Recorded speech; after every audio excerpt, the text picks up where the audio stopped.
Good evening, my friends. The webcast is on the air. I'm your host, Trevor Talbot. My first guest tonight is an actress, playwright, and director who you may know from Tiny Plastic Men. Please welcome Belinda Cornish. Hi, Trevor. Thank you for being here. It's my pleasure. It's nice to see you. Nice to see you, too. How have you been? Very well, very well. Busy, well. How's your husband, Mark Muir? He's very well. He's also been busy, too. He's just come back from 2 consecutive trips to Atlanta, in fact, to do Dungeons and Dragons related things. Oh, is he still playing those role-playing games in the basement?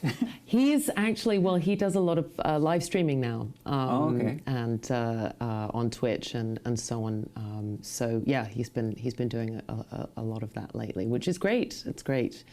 You're both theater actors. You both seem quite busy all the time. Do you have any time to actually take a proper vacation, both of you? Rarely, actually. We did.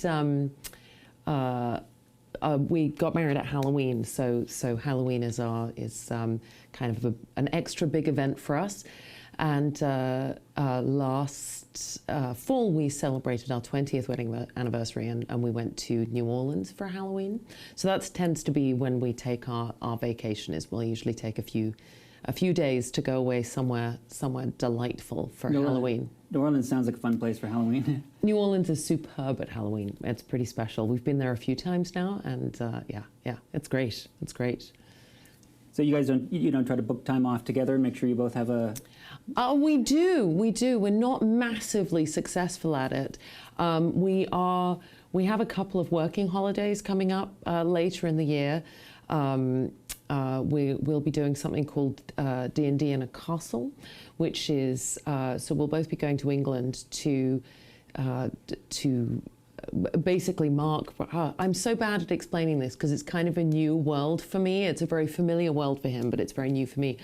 I see him on the internet dressed in cosplay kind of costume things quite often. That's right. So he goes to conventions, but he also, and there's lots of cosplay there as well, but D&D in a Castle is kind of a luxury event where high roll-in D&D players can pay for a luxury weekend where they get to stay in a castle and then have celebrity dungeon masters, of whom Mark is one, will run a game for them, and so they get to be in a castle and be in costume and also play a campaign with somebody like Mark running it for them. And I'll be going with him in the fall to NPC. I'll be a non-player character at his table, so filling in some of those other roles. Oh, that's nice. You're a supportive wife with those kind of things. And I love doing that with him. It's really fun. He's introduced me to that world, and I really enjoy it. It's great. And at D&D in a Castle, they have sort of all kinds of fun things like archery and birds of prey that you can encounter and so on as well. So it's quite an event. But as I said, it'll sort of be a working holiday. But yeah, we'll get to go and do a little D&D together, which will be great. Are you guys into Star Trek? I'm not massively into Star Trek. That's my thing, so I was just wondering. Is it really? Yeah. Is it really? Yeah. I don't know why. I never got massively into Star Trek. I'm enjoying the new. Oh, good heavens! Now, see, I'm terrible. I can't remember which one. Picard. Not Picard. No, Strange the New one. Worlds? Discovery. You know them all. Yeah. You do know them all. No, the one that Bruce Horak is on.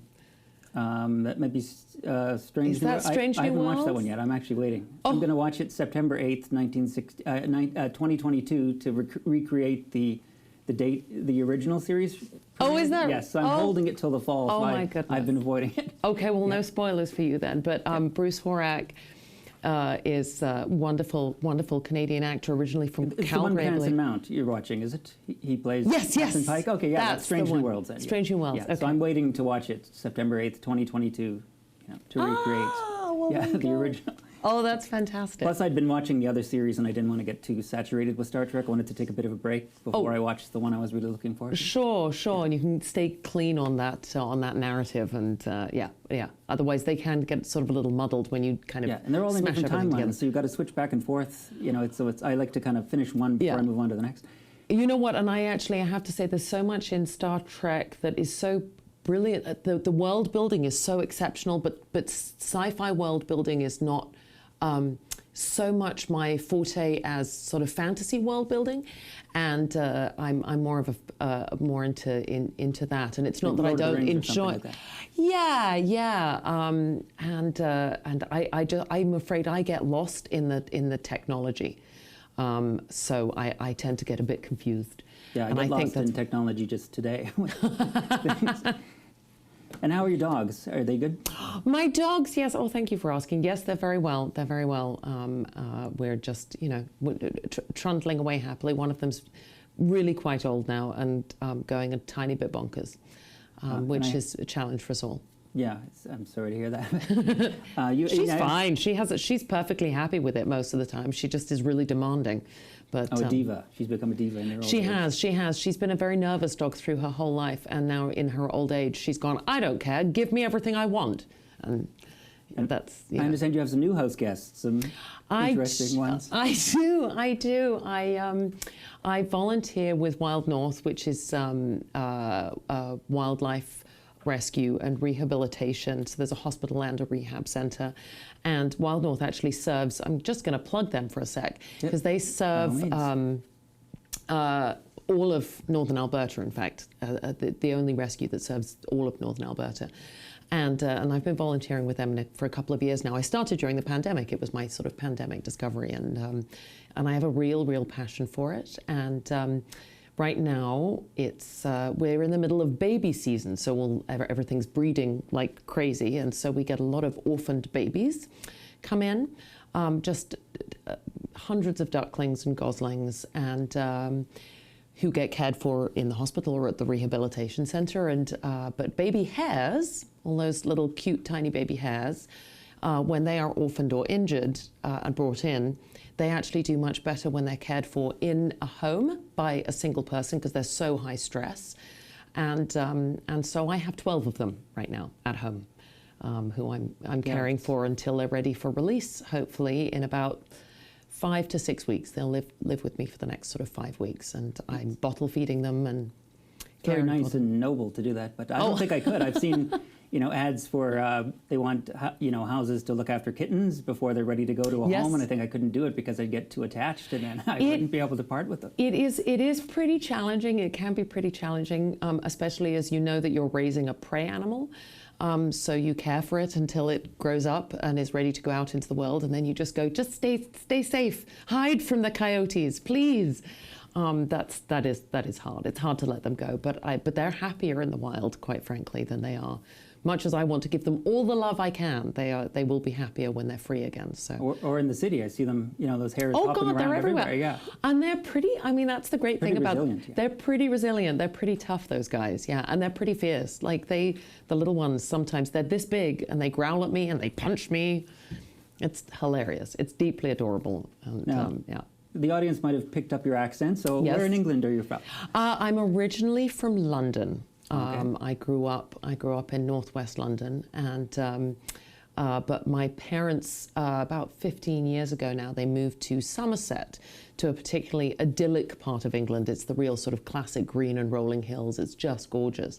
And they live in the shadow of Glastonbury Tor, which is, it's all Avalon, right? It's where King Arthur is supposed to have been buried, just outside Glastonbury, which is, of course, a very kind of magical place.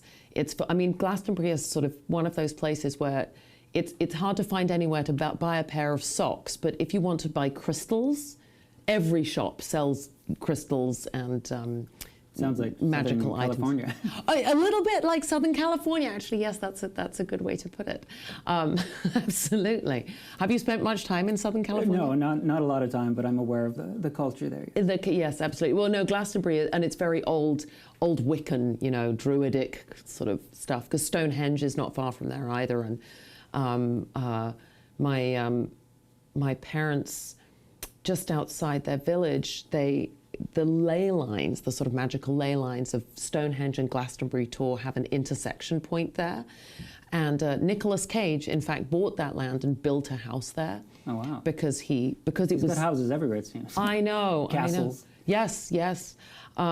He built this house there, and I was I was staying with my parents, and I was out for a ride with my parents' neighbor, she's a dairy and sheep farmer, but she also has endurance horses, and we were out exercising her horses, and we rode past this. Honestly, it was just possibly one of the ugliest houses I've ever seen. And I said, that's one of the ugliest houses I've ever seen. And she said, oh, that's Mr. Cave's house. And I said, Mr. Cave? She said, yeah, he's American, never here. So I said, oh, do you mean Nicolas Cage? She said, I probably. Like, didn't care, not that nobody is starstruck. Everybody's just getting on with their business. And it's just like, I know, Mr. Cave built that house, I think. It's Nicolas Cave. Yes, Nicolas Cave, exactly. Did you do theater growing up? Not really, actually. I did a little bit, sort of school plays and things, the usual. But I wasn't. I wasn't one of those. I'm not one of those actors who grew up just Like craving the limelight. Craving the limelight, absolutely the beautiful. kids, yeah. Yeah, no, and I didn't do a lot of plays. I was honestly, in high school, I was too shy to audition. Yeah, I was the same. Oh, yeah? Yeah, I didn't start getting into it till I was in my 20s, early 20s. Yeah. Similarly, similarly. I did, as I say, I did some school plays when I was much younger, but once I got into high school, I was too shy to audition, so I just didn't. Do you remember the first play you were ever in? The first play I was ever in was a production of Alice in Wonderland when I was about 10. And I don't think I think somebody dropped out, and then I ended up playing the Dodo in Alice in Wonderland. My parents have a picture of me somewhere dressed up as the Dodo. My mum made my costume, But I had a really good time, and I got lots of laughs. I was a pretty funny Dodo, I think. Do you think you were bitten by the bug then? I think I was bitten by the bug. Sort of latent until later? Yeah. I was bitten by the bug, but then I was too shy to audition for anything. But I did discover the joy of getting a laugh when I was about 10. Yeah, that's always fun. Yeah, absolutely. Yeah, once you have that first laugh from an audience. I know. You never. It's You're Is that why you chasing that dragon towards comedy? I think partly. I mean, yes. Yes, it was partly why I was drawn towards comedy. I mean, yes, getting a laugh is extremely satisfying. But I think that I find comedy to be deeply underrated in a lot of ways. In that, I think we tend to look at comedy as as something quite frivolous and not serious, obviously, because it's comedy. But I think that actually incredibly profound discoveries, incredibly profound truths, and incredibly touching moments can actually come more richly through comedy, I think, than pure drama.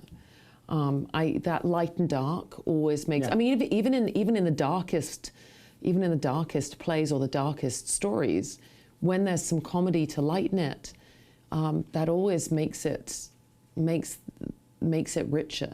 Yeah. When you can break that tension with a laugh and then go back in, it's always much more painful or more, as I say, richer or deeper, or it hits you much harder when there's some levity in that. And I actually think that those messages can come through much more clearly when you've got that levity. Yeah, and I always think the best comedy is the ones that can also make you cry, when you can laugh and cry. Yes, we always say at Teatro, laughter through tears is our favorite emotion. So what made you decide to be an actress? When did that change? When did you start to pursue it? When did I start to pursue it? Do you know, I don't have a clear memory of that decision. I just remember it sort of happening organically. Did you go to acting school or anything? I didn't go to acting school. I went to university. I did a drama degree at Exeter University in the southwest of England, not far from where my parents now live, in fact. And we did a bit of everything on that course, really. Yeah. And it wasn't like a BFA. It wasn't a BFA. It was a very kind of a broad, diverse course. Yeah, so I did acting and directing and stage managing and writing, plus a lot of kind of text work and so on within that course. And it was great. It gave us I think it gave us all a really good foundation of which is a really good foundation of knowledge and experience, which is great when you're starting out, because I don't know. I think there are some people who know at the age of 18 or the age of 20, like, this is what I want to do. Yeah, or even younger. Or even younger, exactly. 5-year-olds who want to do it. Yeah, and then that's what they pursue, and they have a clean path through that they just drive. But I think a lot of us aren't that clear, and so being able to get a bit of a broad base of experience is great, because you sort of get a flavor of a lot of stuff, and you also then have respect for people in other aspects of your field, because you have a sense of what they do and a bit of an understanding of what they do. Yeah. Even if you're not, as proficient or experienced as them, you at least can go, I respect you because I know even a little flavor of what your skill set is and what is required to do your job. Yeah, and it's always fun to do sort of a little bit of everything. I can't imagine just being restricted to one thing. Like, it's fun to write and act and direct and produce. Yeah, and I think every skill set informs another. I think it really does. So, So who inspired you growing up? Oh, good Lord. Did you watch any British TV shows? Oh, in terms of TV. Either way. Yeah, no, that's more helpful. I was just like, who inspired me? I'm sure many people. I noticed I have my Monty Python mug here. Yes. Thank you very much. Yes, I did love Monty Python growing up. I loved the, I've always loved kind of slightly surreal punch you in the neck comedy that just makes you laugh, but for nonsensical reasons. Yeah. I loved Blackadder as well. I mean, if we're talking comedy, I have to think a bit harder when I think about drama. But yeah, Blackadder was pretty. Have you ever watched Blackadder? Yes, I've seen it. Yeah. Hugh Laurie was on it, right? And Rowan Atkinson was Mr. Blackadder. Bean. I know him. Yeah, you know him as Mr. Bean, but of course, yes, as Blackadder, he was much slicker. Late one night, yeah. Yeah. But whereas by reverse, Hugh Laurie's role in the Blackadder Part 3, I think, as the Prince Regent, is so far from House, it's just ridiculous. Yeah, he's a very talented guy. Yeah, he's brilliant. He's brilliant. So I mean, I always loved that. I was I don't know. I mean, I guess we're sort of hanging on comedy here, but those two shows certainly I loved very much. So it was just really intelligent comedy, but also very I like also very kind of comedy. I like Frasier. I'm a big fan of Frasier. Right. Yeah, which is very intelligent comedy. That's I guess those were inspiring to me. But they also dealt with, I mean, talking about doing something kind of beautiful and rich with comedy. If you look at like Blackadder Goes Forth, which was set in the trenches. It was in World War I, and they ended that series with them going over the top. And each season was different or something, because I saw a medieval season, I remember. Oh, do you know what? That's the one season I've never watched. Oh, okay. But the fourth and final season of Blackadder was set in 1917, I guess. Yeah. So, which is a very, very touchy little subject to go to. Yeah. And it was hilarious. It was entirely hilarious and totally skewered the British officers' class, and then at the end they sent them over the top. And Baldric did not have a cunning plan. Yeah, and they went into it and they just faded to the poppy fields of Flanders, and it was really moving. Yeah. It was really moving. So, but it was partly moving because of how absurd the whole series had been. And then they went to, this is just, one of our great tragedies. But we'd been laughing the whole way up until it broke our hearts. It was great. It was really, really, really intelligent comedy, intelligently written. Did you ever watch the Carry On movies? I'm not a big fan of Carry On. Oh, really? Oh, my parents loved the Carry On movies. Oh, did they? Watching those, so I have that older British sense of humor. Yes, myself. The Carry On movies, and I think I probably enjoyed them when I was a kid, to be fair.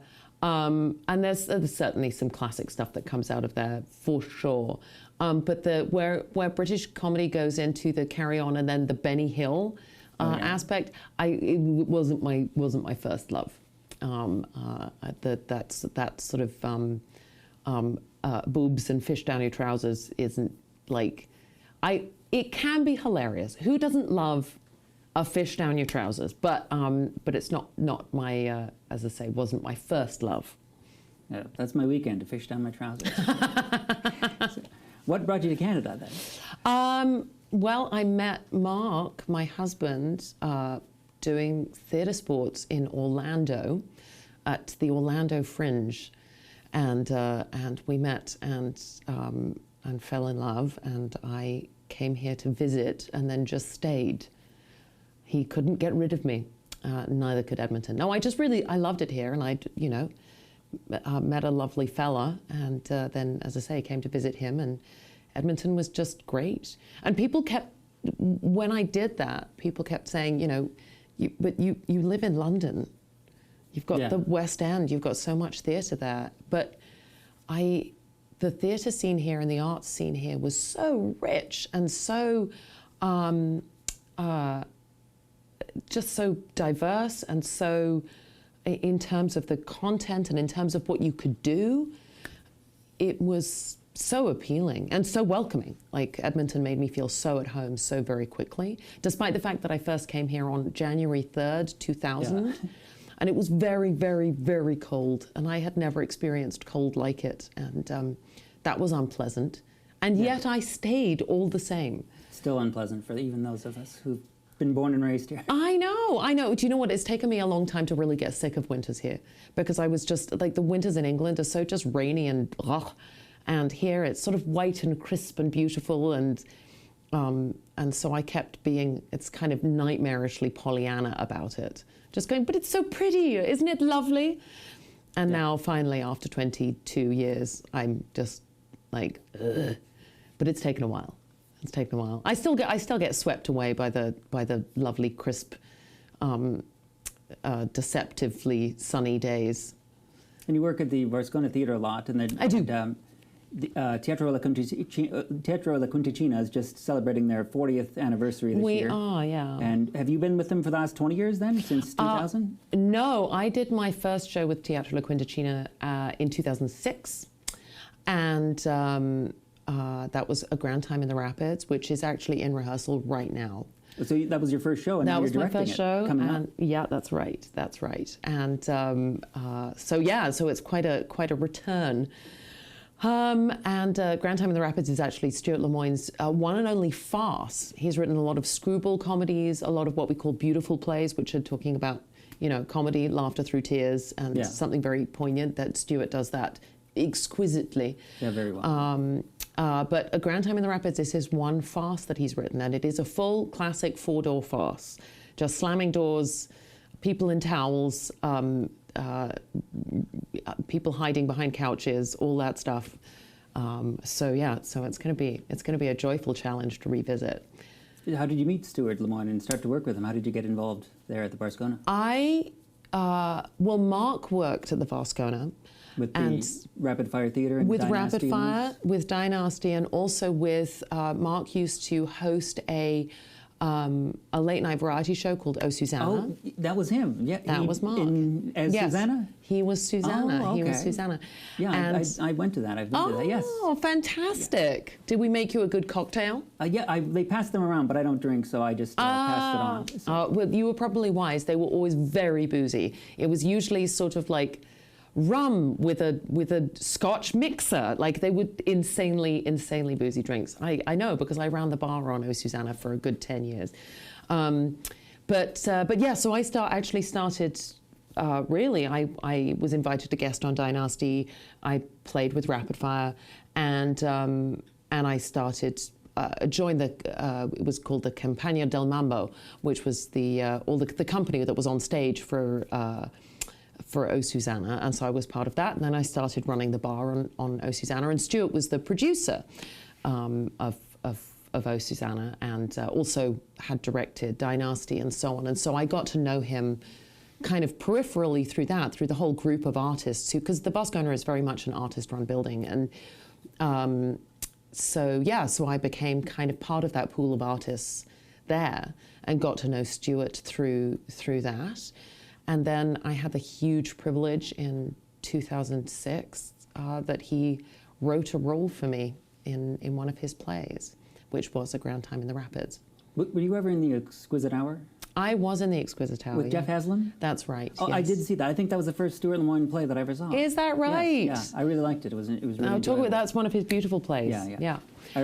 I remember when I was leaving, I was thinking, that was lovely after I saw it, and there were some old women leaving behind me, and I heard one of them say, well, that was just delightful. And so, yes, I had the same thought. Well, good. Yes, I like that one. Yeah, I love The Exquisite Hour. That's a real privilege to perform that play. It's a very special one. How is it different to do scripted comedy versus improv? The difference, and I would say really the most significant difference, is that there's a script in one and not in the other. And I know that's obviously the obvious thing, but otherwise, I think, I mean, for me, and certainly the kind of improv I do, I don't tend to do short form very much, largely because I'm not very good at it. I think, if you start out shy, it seems like, I don't know, improv would be the most terrifying thing, because It is, but that's the rule of improv. Do the thing that scares you. Oh, I and see. But I know I've stated the most obvious thing that is the difference between the two, but really that is the most significant difference. With both, you have to listen. With both, you have to try to make I think the rules of improv really apply well to scripted performance. Yeah, for the active listening and reacting and and also try to make your scene partner look good. Yeah. I think that's a really beautiful rule, and I certainly think that being an improviser, that working in improv has made me a better actor. I've learned so much through improv that fed into being a sort of more traditional stage actor, certainly. I find improv kind of terrifying. I like to hide behind a script myself if I'm acting. So. But the thing is, we're improvising right now. I know that's the cliche people always say, but it is. I think people get scared of improv because they feel they have to be funny. And if you take that away and you just take your acting rules to improv, it's just you're just talking to somebody. Yeah, you know. I guess so. And the comedy actually often comes out of certainly, as I say, the kind of thing that I do, like with Dynasty, it comes out of the characters. It's the funnest when it comes out of the situation and the characters, as opposed to necessarily coming up with a joke. Yeah. So you just wrapped up Evelyn Strange this That's right. Sunday, and then you're in rehearsal for your next play that you're directing, A Grand Time in the Rapids. That's That'll correct. Be in July. Yeah, we open on July 8th. I'm going to say. I never quite know. July 8th is right. Yeah. That sounds right. I'm glad you knew that. Yes. Yes, July 8th to the 24th this year. Thank you. And then Stuart Lemoyne's play that he's directing is August 13th to the 28th. That's The Margin of the Skies. The Margin of the Sky, and that is also a beautiful play. That'll be playing at the Fringe and also in holdovers after the Fringe Festival. So yeah, and Margin of the Sky is absolutely lovely. Yeah, for the 40th anniversary season, we've really tried to program a season of plays that shows the gamut of Stuart Lemoyne's work and the kind of the range in which he writes, and some really beloved classics. Yeah, I saw Evelyn Strange. I really like that one. It's that kind of classic Stuart Lemoyne, The Great Conversation, and then that sense of adventure in the film noir kind of feel. So absolutely. Like well, it's his big sort of comedy mystery, his Hitchcockian concoction. Yeah, I was there opening night, the night your earring kept falling off, and then you finally got so fed up you pitched it across the room. And, I did. It was very much in character. That is what Nina Farrar would do. She would lose her temper with her earring and she would huck it at the wall. It was a great moment. The audience actually applauded when you did that. They did. It was lovely. That's one of the great gifts of live theatre, hey, is just that you all get to share those moments. Yeah. Do you have anything else? I imagine that's not the worst thing that's happened. You know what? I was trying to think about that. Of course, I've now gone completely blank about terrible theatre stories, but there are always... John Ulliott was telling me you guys were in a Shakespeare play together, and his false teeth flew out and went down your shirt. They did. Went down your top. Yeah. They did. We were doing Midsummer Night's Dream, John Ulliott and I, and he was playing Bottom, and I was playing Titania, And yeah, he had these great big false teeth, and he was acting his little socks off, and they flew out of his mouth and directly down the front of my dress. And he just reached in and took them out, which What else are you going to do? Well, yeah, I mean, you know, we've been friends a long time. It was fine. But it was a bit of a surprise when his false teeth just went down the front of my dress. You had to kiss every night in Evelyn's stage. Is that weird, kissing somebody on stage when you're married? No, well, I mean, yes and no. I suppose it is, because it's you. But I've been in the case of, I've been very lucky in the terms of people I've kissed on stage, that they've really just been pals.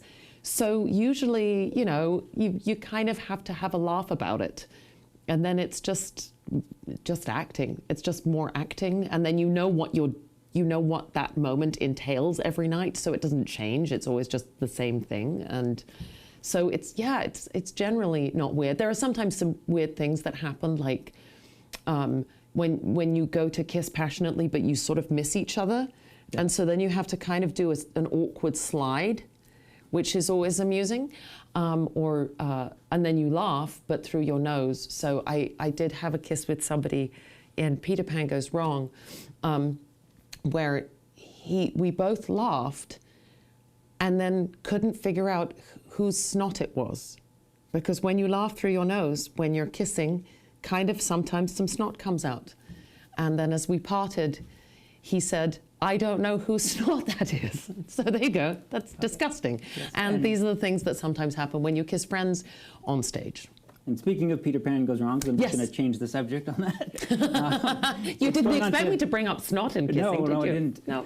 It's on to I'm Vancouver. candid and You're- British, You're yes. going on to Vancouver now. We are, It yes. was delayed, wasn't it? Now you're finally doing it there? Yes, yeah, well, we were delayed. Peter Pan Goes Wrong was one of the big delayed productions from 2020. So we did our run here in Edmonton, and it was joyous.